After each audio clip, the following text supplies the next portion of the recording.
How many discounts does USAA Auto Insurance offer? Too many to say here. Multi-vehicle discount, safe driver discount, new vehicle discount, storage discount, legacy. How many discounts will you stack up? Visit USAA.com/auto discounts. Restrictions apply. This is the way it feels to move through summer in Lululemon. Iconic Align softness without the front seam. For our smoothest look and feel ever, summer won't know what hit it. Stretch your limits in the non-stop flexibility of the new Lululemon Align No Line Pant in select stores and at Lululemon.com.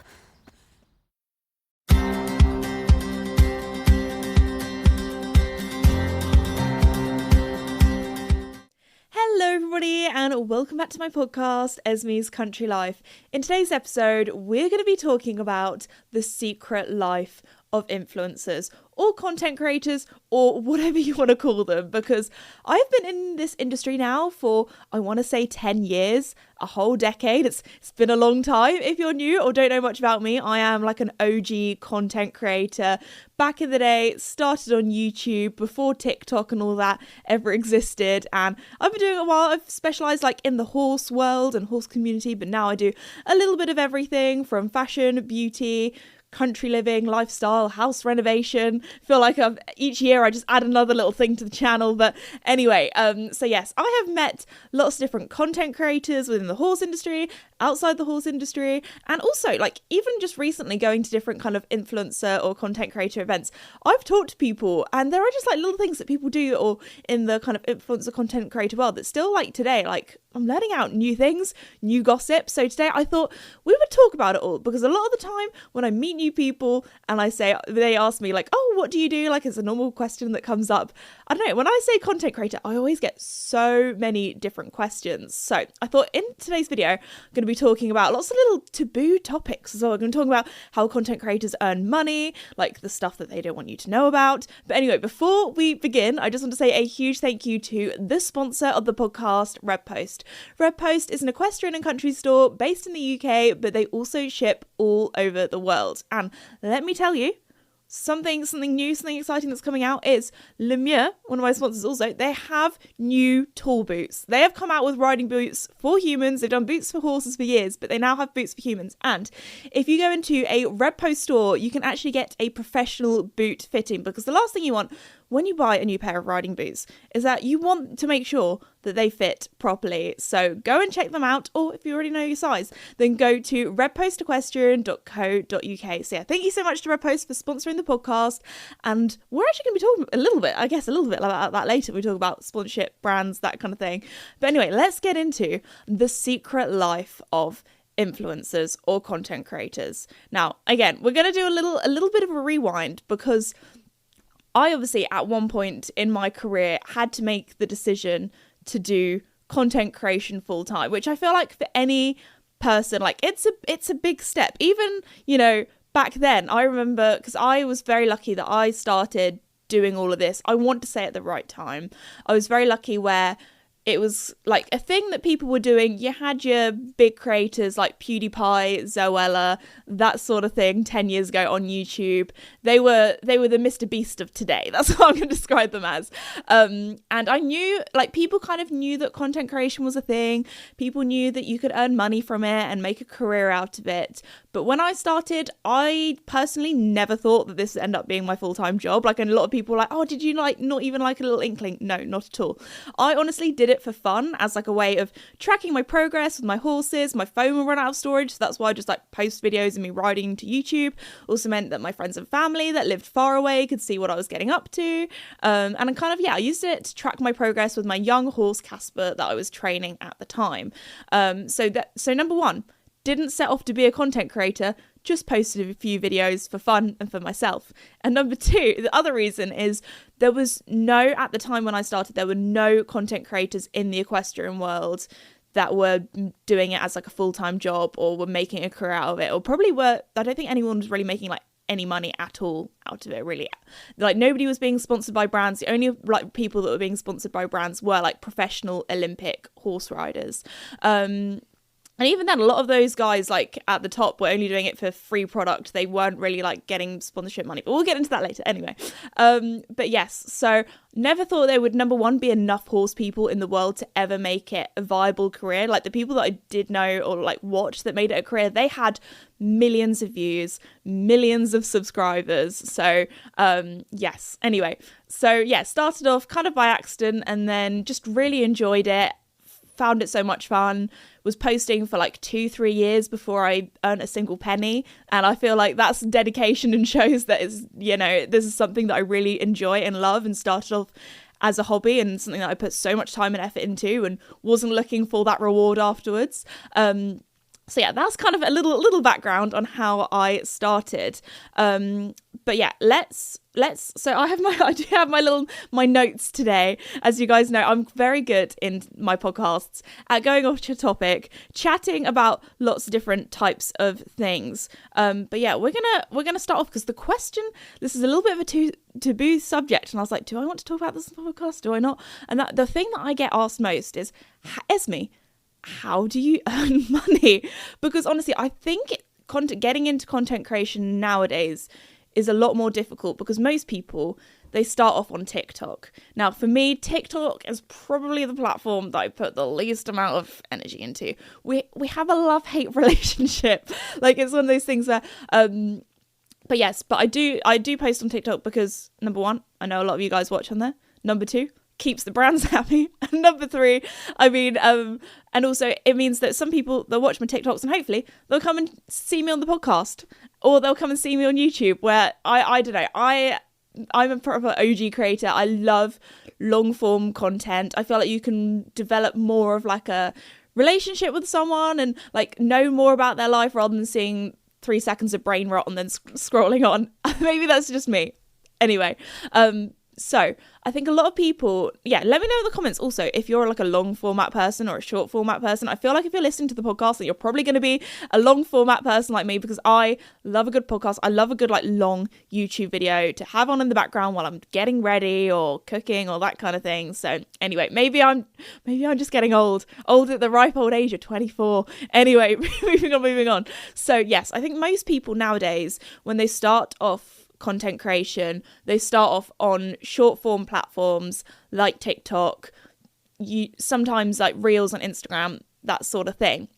Now I've got a lot of people, they're like, oh, you've got, you know, decent following on TikTok and that kind of thing. They're like, oh, you must make some money from that. And honestly, if I'm being completely honest, I'm being transparent here, TikTok Creator Fund, which also the TikTok Creator Fund is only in like certain countries. I know in Australia you guys don't have that like at all.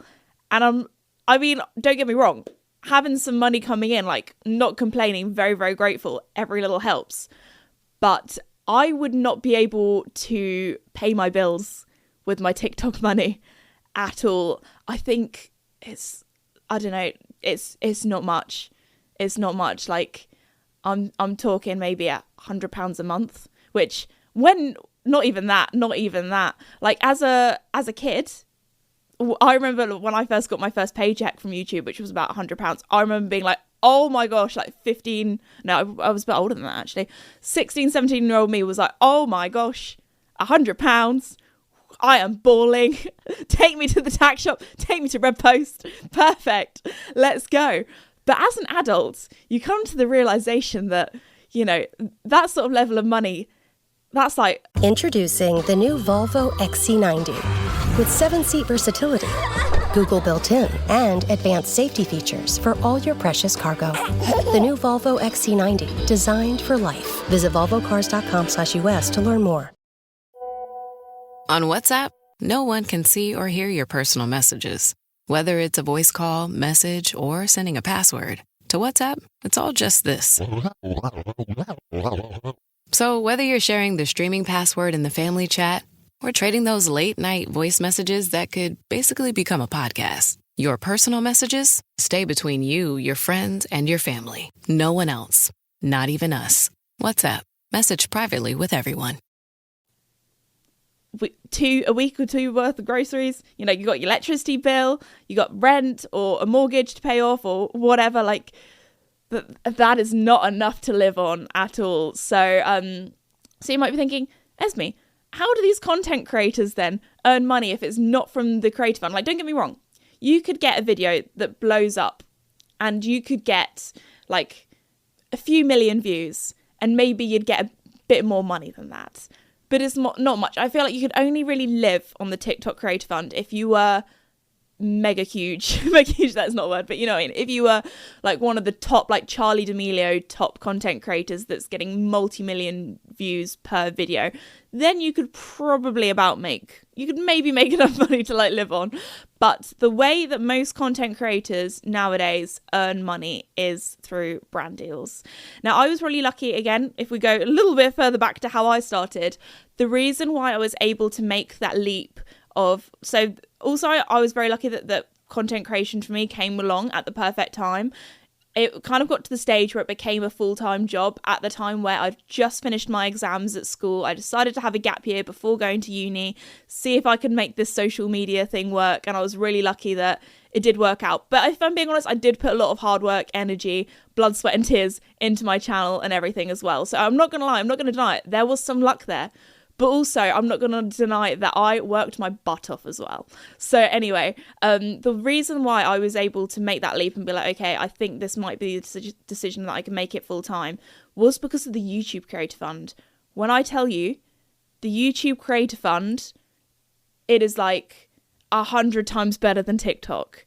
With the YouTube Creator Fund, if you have an audience that watches your videos through, doesn't skip the ads. So I'm not telling you to do that because legally I can't, but if you want to watch the ads, you're very welcome to. And also is like engaged. And also I'm talking, this was when I maybe had 100,000 subscribers on YouTube, even less.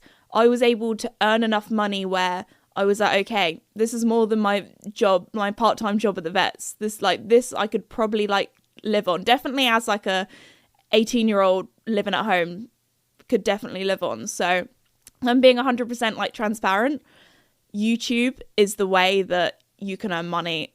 TikTok is not, unfortunately. And I don't know, it makes me kind of sad because back in the day, so many people could make that leap or could do social media full time because they had that YouTube money behind them. But now, pretty much every time somebody watches a YouTube short, YouTube misses out on income because, again, YouTube shorts you do get paid for. But I'm talking like 25p per video. Unless, again, you get multi thousands of views. But like my YouTube shorts, I got some decent ones. I've got quite a few with like over 1 million views. And maybe I've earned £10, maybe £1. Like, honestly, it also... The ads also depend on the time of year, which we will get onto in a little bit. My job is more seasonal than you might think. So yeah, I'm really telling you the secrets of being a content creator.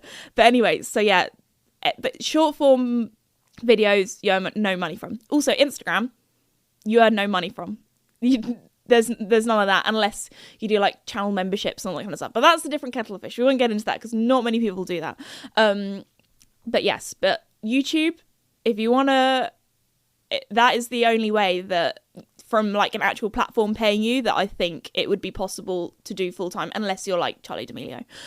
So yes, there's that. I think a lot of people think, oh, there's all these people getting like loads of views on TikTok. It's like, no, that's not how they earn their money. It's not from the creator fund, sweetheart. No. It is from brand deals that we will now have a little chat about. Because one thing that, like, being a content creator, like I've got a lot of content creator friends that live in London. Some of them do it full time. A lot of them, actually, of my friends that I've met, they often have like another job. So I've got one friend, she is a doctor and she does content creation for fun on the side, which is so cool. She, like, that girl, she is so talented. She's like running marathons and everything.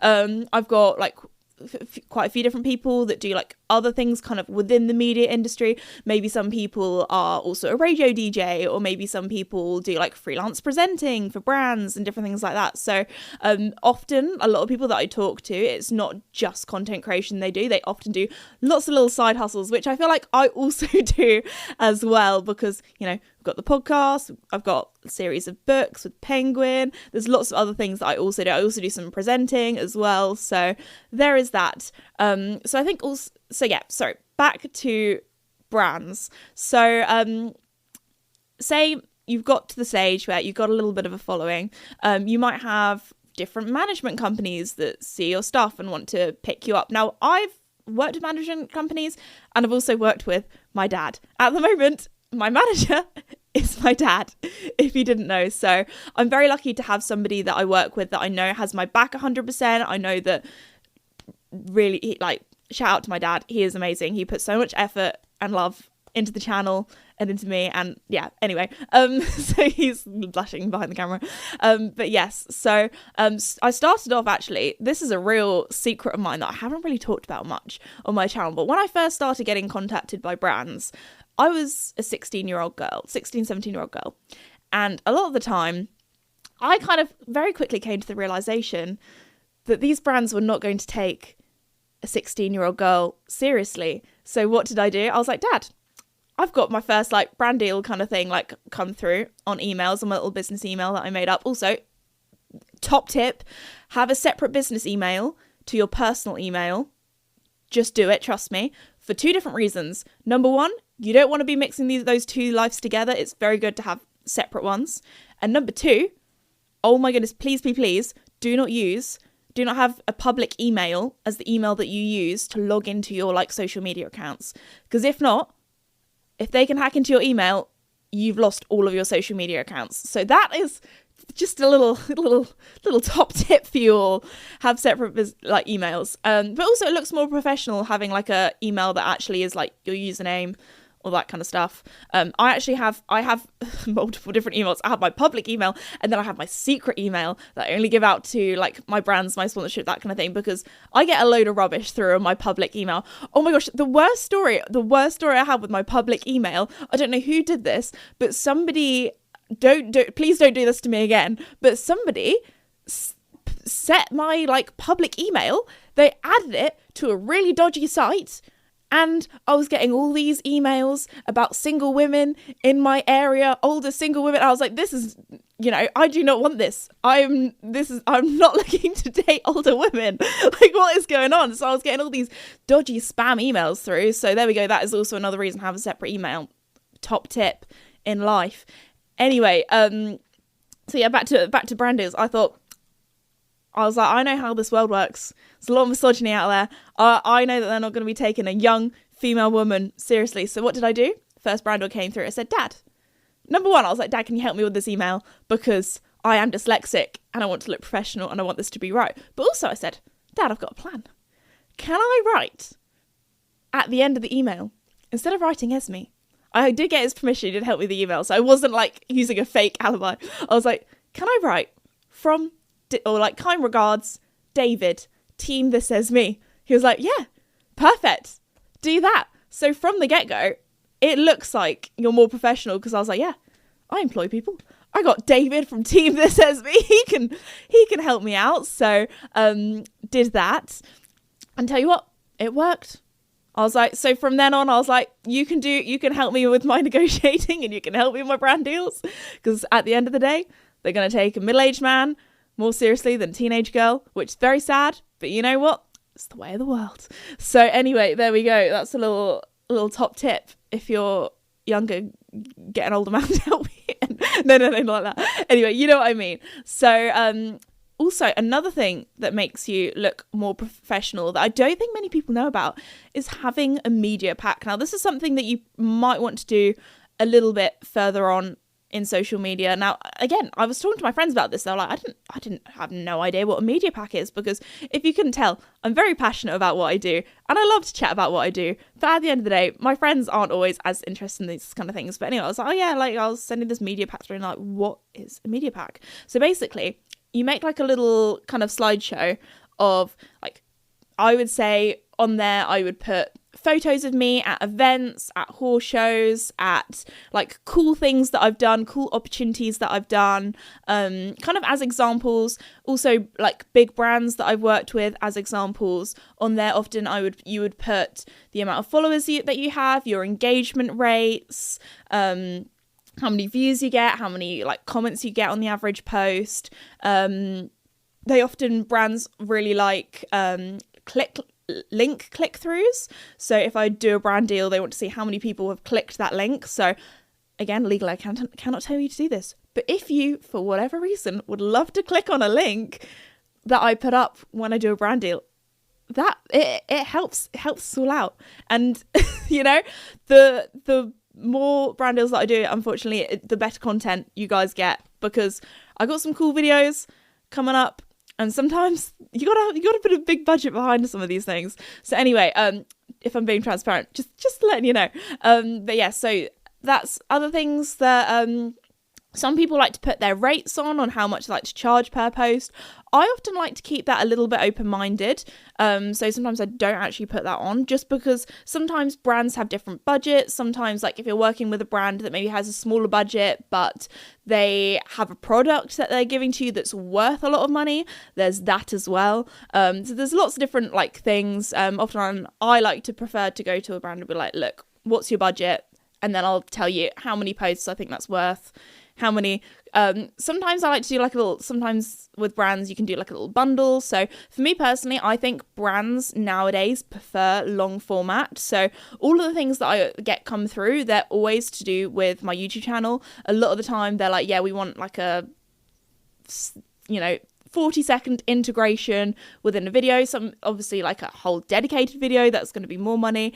And again, some people feel really uncomfortable about content creators earning money, but the best way I can describe it as, and I'm very grateful to like Pony Magazine, Horse and Rider Magazine, because when I first started in the social media world, I was like, I don't know how much I should be charging, and they were like, well, in our magazine we charge this much for like a full page ad, and they kind of, by knowing what that was worth, it kind of made me realize, okay, so I can maybe charge like this much for like a full YouTube integration, and figuring out like how many magazines they sell versus how many like video views I got, like that kind of thing. So I was very lucky for that. I would say at the end of the day, it's always changing, it's always different, so search it up. That's what, talk to friends, talk to people. And also at the end of the day, if you're creating something for somebody, you're putting time, effort into that, and you've got to, your time is valuable at the end of the day.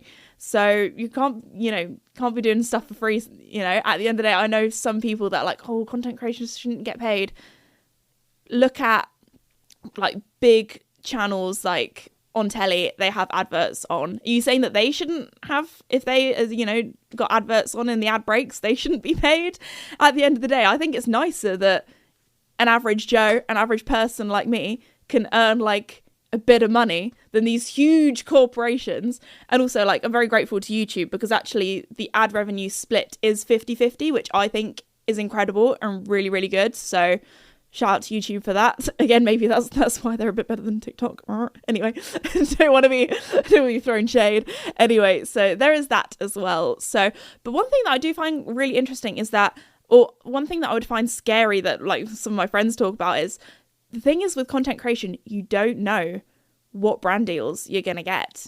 There might be some, and also you get some awful ones come through. I would like to hope, and I would like to say that I have some integrity. Like, there are some brand deals that I have got through that don't align with my values, and I think that's a very polite way of putting it. Also, I think it can diminish your brand if you promote something that is low quality, isn't a good product, is something that doesn't align with your values. I think people can really see through that, and it can switch a lot of people off as well. So you've got to also think, the more brand deals that you do, the more people are going to switch off, not watch, and you don't really want to kill your channel with that as well. So it is like a little seesaw, and you have to try and find a good balance. But also, I've talked to friends in content creation, they're like, yeah, 1 month they might get 3 or 4 brand deals, and then they might go 6 months without a single brand deal. So it goes to show that it is a little bit of a unsettled job. You don't have that kind of, and that was the one thing that I was so grateful with YouTube. I kind of knew, like, if I got the same amount of views, or I would get about X amount of money each month. So there we go. Also, throwing it back a little bit to seasonality. Again, with brand deals, you don't know how many you're going to get a month and things, but also the time of year with content creation is actually like, we have a harvest, if you didn't know. Like, I always say to my friends, I've got a few friends in the kind of farmery, kind of country world. I'll be like, if you don't see me for a little bit, it's because it's the social media harvest at the moment, where I am putting out content. I am busy. I'm doing brand deals. I'm doing, like, for me, I do quite a lot of in-person events. So that's like a different kind of harvest that not many people in the content creation world do nowadays. I know back in the day when a lot more people would describe themselves as YouTubers rather than influencers, would do like more kind of like meet and greets, that kind of stuff, like proper. Oh, I miss the days before the pandemic. I'm sounding so old, but life was just easier then. Anyway, moving back. But yes, the amount of money actually that I earn from YouTube is actually down to something called the CPM. Now, the CPM stands for cost per mille, I'm pretty sure. So basically, that's the amount of money you get per 1,000 views. So that can go up, that can go down. So the really good time for the CPM is often in November. So I feel like this is going to break some people's hearts. But yeah, the reason why it's so good in November is because it's just before Christmas. And everybody around that time likes to spend money. If it's buying Christmas presents, Christmas stuff, Christmas food, drink, events, like people are just like, okay, it's Christmas. Let's spend some money. Let's go out. Let's have a good time. And do you know why so many YouTubers do Vlogmas every year? It's because when they put videos out, they get paid more money. So I'm a little bit cynical. So every time I see somebody do Vlogmas, I'm like, I know why you're doing that. It's not because of the spirit of Christmas. It's because of the money. So I don't know if I'm going to break some people's hearts when they find that out. But yeah, that is a thing. Also, in January, you probably won't really earn any money. Like, I'm talking, the difference is like day and night. I will probably earn 50 times as much in December compared to January. I often like to have a little hiatus. I have a little break. I'll still put like a video out once a week because I feel like with my channel, I've always done that, like every Friday evening. I might actually change my schedule to a different day. We will see. But every Friday evening for the last pretty much 10 years, I've put out a video. I think I've only missed like a video once. Like, honestly, I feel like I have that dedication because at the end of the day, it doesn't matter if it's January and I'm earning like peanuts for putting videos out. I owe it to you guys because you are the reason that I'm able to do this job. You deserve content. You deserve quality content. It doesn't matter what time of year it is. Like, at the end of the day, you are the reason that I'm able to do this job. And I am so, so incredibly grateful because at the end of the day, yeah, it is my passion. I was doing it for like a good few years before I earned any money from it. So I do feel very, very lucky with that. So yeah, that's a little fun fact. Also, like other little things, we like I've been playing the YouTube game for a long time now, so we can see where there's kind of spikes. So often, like coming up to Easter, again, people may be spending a little bit more money, or coming up to summer vacations. You can also see like a change in ads as well. So although there's not as many in January, there's often a lot of holiday ads because normally in January, that's when people think about booking summer holidays or summer vacations. You often get ads for like maybe fitness. Everyone's on that like kind of like new year, new me fitness journey in January. So there's a lot of different trends to look at. Also, the way that a lot of marketing companies work are in quartiles. So the first quarter is January, February, March, and then you've got the next 3 months and going on and going on. So we know often at the end of the quarter, a lot of brands go, we've got all this advertising budget left. What are we going to do it?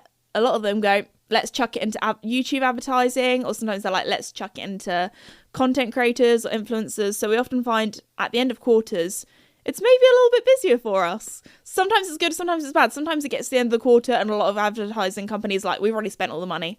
So that can also change as well. So it's really interesting to see how all these things work. So one thing that a lot of my friends didn't really realize, they think, oh, you're very creative, you play ponies, make videos, that kind of thing, which I'm not gonna lie, is a big part of my job and I really do enjoy it. But also there is a lot of data analyzing, algorithms, that kind of stuff that goes into my job that I also like. I'm a bit of a geek, a little bit of a nerd. I love looking at the back end of things on the internet and on my channel. So there's also that as well. But yes, also finding out about you guys as well. Like, I feel like I do know my audience rather well because I tell you what, these social media companies, they have your data. They know where you live. They know who you are. They know if that you're watching on a TV or a smartphone, or I'm pretty sure TV adverts are the best paid ones on YouTube, and also the skippable ads, they are the best paid ones as well. So there we go. If you want to watch me, please watch me on your telly. No, I legally can't say that, but if you want to, I'm not holding it back. But also, I thought we would have a little interlude and thought we would do comment of the week, which actually, a little fun fact, I think this podcast episode will be going out while I'm at Chioarken, the World Equestrian Festival in Germany, which, again, it's another little side hustle I have. I'm doing some presenting, filming, that kind of thing for the horse show out there.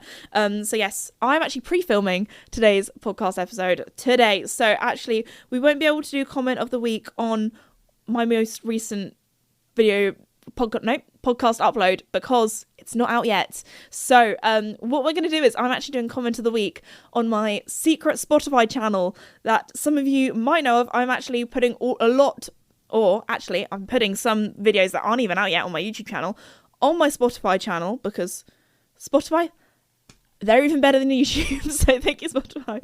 I don't have favorites. Legally, I do not have favorites.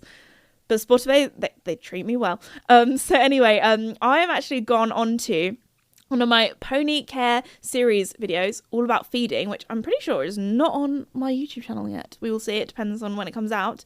And this comment is from the lovely Freya, and she has put, first one to comment on the new secret channel. She's done a little eye emojis as well. So shout out to Freya for checking out my secret channel. I know I haven't really pushed it or talked about it much. So the secret channel is called This Esme Video Channel. Wow, so original, I know. But it means that you can watch my videos on the go. And if you have a Spotify premium account, you can download the videos, watch them without Wi-Fi. So if you want to watch my YouTube videos, you can watch them on Spotify as well. So thank you, Spotify, for looking after the channel, looking after us. But anyway, so we've talked a little bit about brand deals and that sort of thing.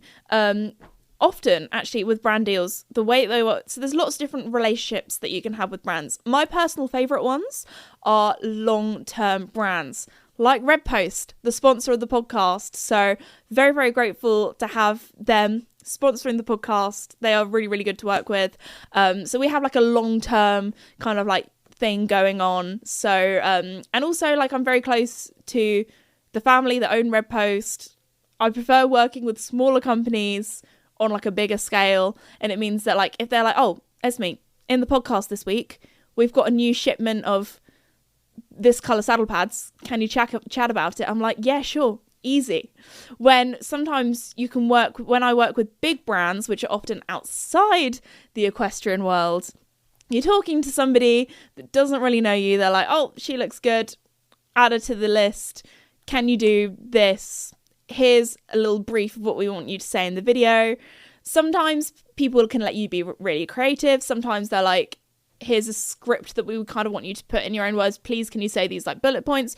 And obviously, I just want to put it out there that I will never do a brand deal unless it's something I believe in. I would never lie to you guys, because again, that is just diminishing, number one, to my brand, and also that is just not me. I'm not that person.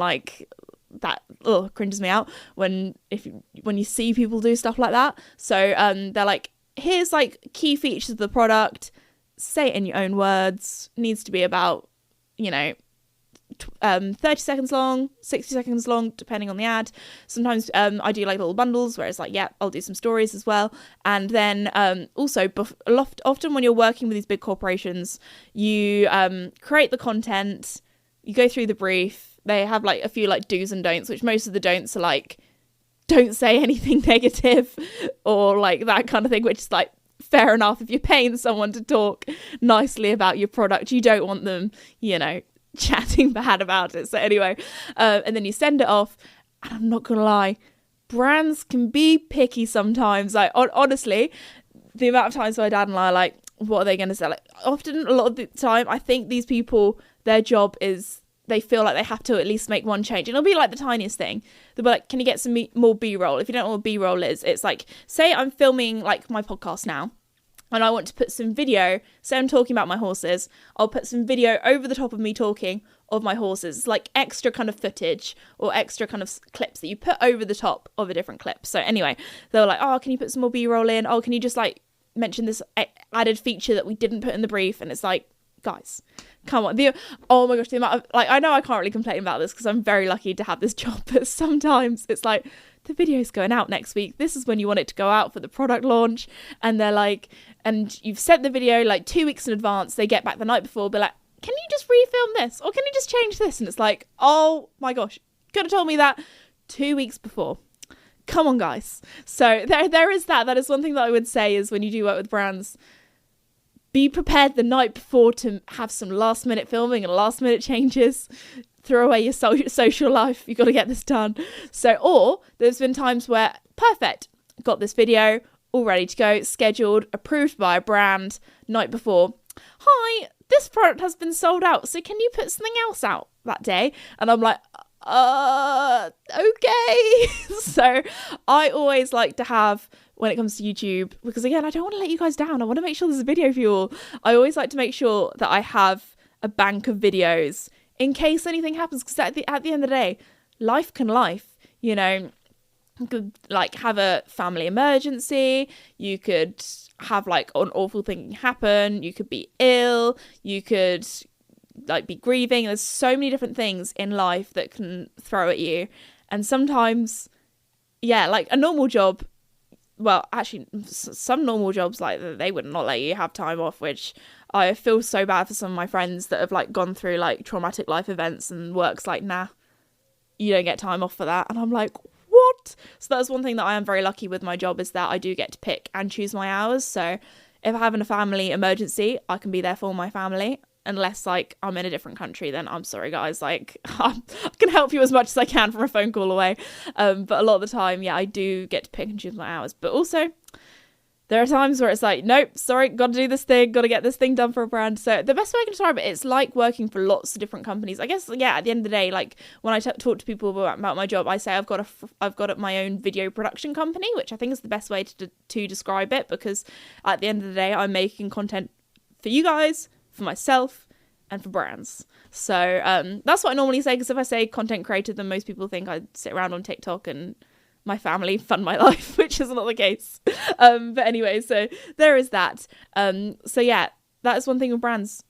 You never know. You never know if it's going to get accepted or not. And even if they have accepted it, you don't know until you've pressed that publish button if it's going to go out. There's been some tight turnarounds, I'm not going to lie. So now we're going to go on to the type of people that I've met in the content creator world. Now, I think I might have said this once before on a podcast, but I feel like there are two different types of people that you meet in the content creator world. We're going to go, so the first half is probably the box that I would put myself in.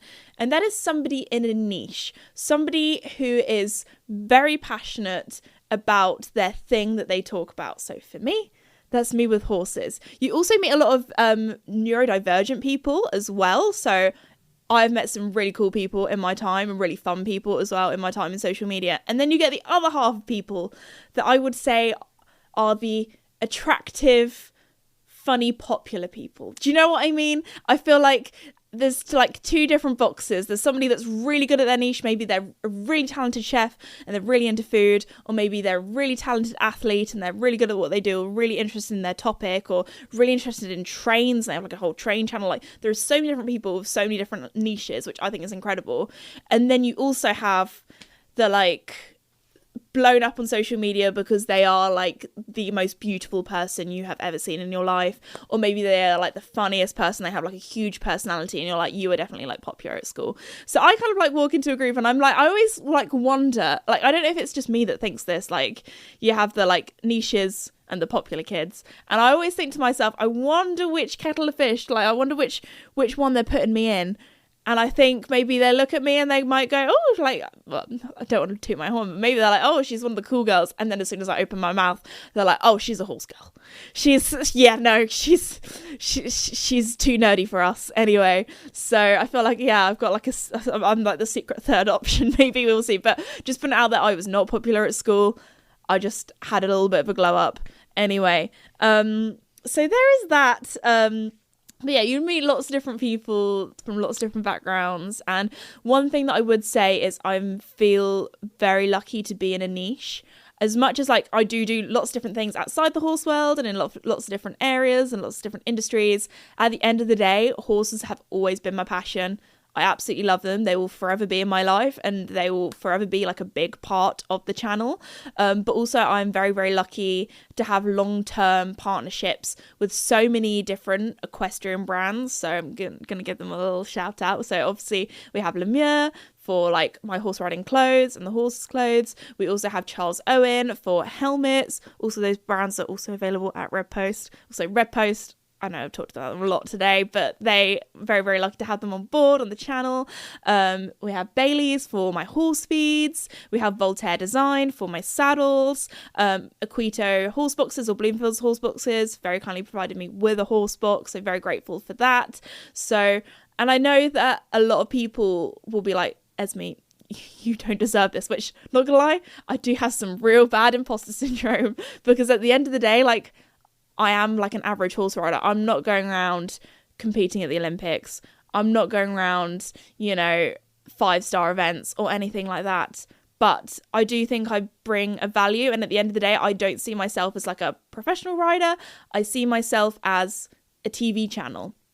And, there we go. So that was one thing that like I was the first pretty much content creator that a lot of brands had ever worked with. And it was this kind of like weird kind of like, do we treat you like a rider? And I was like, well, I'm not going to sign this contract because I film at international events. And if somebody has, a different branded helmet on, I don't want to get sued for that. So we had to kind of like come up with this like media contract. And shout out, not whenever I say, oh yeah, I was talking to my lawyer, and everyone's like, you have a personal lawyer. I was like, no, she has other clients. But like, just saying to anyone out there, if you're going to sign a big contract, please get somebody who knows what they're talking about to sign it, to like help you look at it. And I'm not talking about your Uncle Jim who did 1 year of law school. I'm talking get somebody who is accredited and knows what they're talking about, because oh my goodness, the amount of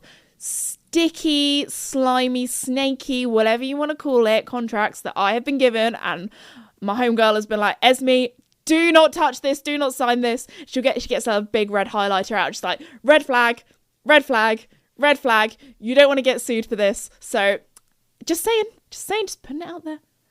Just get somebody to look at anything before you sign it. So there we go. Because yeah, there are some people where they'll sign up to a management and they cannot get out of that. Or they figure out that like they didn't read the thing properly and their manager is taking like 90% of the cut or something ridiculous. Like, girl, you do not want to do that. Sign up for, yeah. Like, I've heard stories from like content creators who have like managed to get out of their like awful management and have been saying like, yeah, they basically took all my money. I didn't know how much like they were doing like I'm talking big creators. I'm not talking like little people who have been taken advantage of. I'm talking like top of the industry creators who started this when they were a teenager, didn't know how much like money was possible to earn in content creation because they were like at the top of the game, and thought, oh wow, like this is decent money, which don't get me wrong, the money they were talking about was decent, but actually their manager was taking pretty much everything in comparison, and like you hear some horrible stories. So they're just putting it out there are some snaky people in this world. And also there's a lot of content creators that only want to be friends with you for the amount of followers you have and what they can get out of you. So just put it out there. And I don't mean this in a mean way or a horrible way, but I don't have any close friends that are content creators. I have friends, don't get me wrong. I go to content creator events.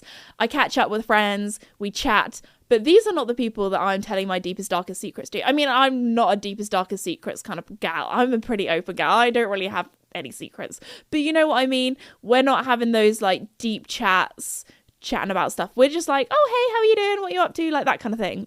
I'm not like meeting with them multiple times a week, having a proper like girly chat, staying around my house kind of thing. It's not like that. It's more like a, like, how are you doing, like that kind of thing. And I've met some super lovely people, but at the end of the day, it's nice having my close friends that aren't in the industry. I can have my time where I can switch off. I can just be Esme. I'm not some social media person. Do you know what I mean? So I'm very, very lucky to have my super close friends. And I think like there are a lot of content creators that they just surround themselves with people in the industry. At the end of the day, that is not the real world. So there we go. Very, very lucky to have my friends. You guys know who you are.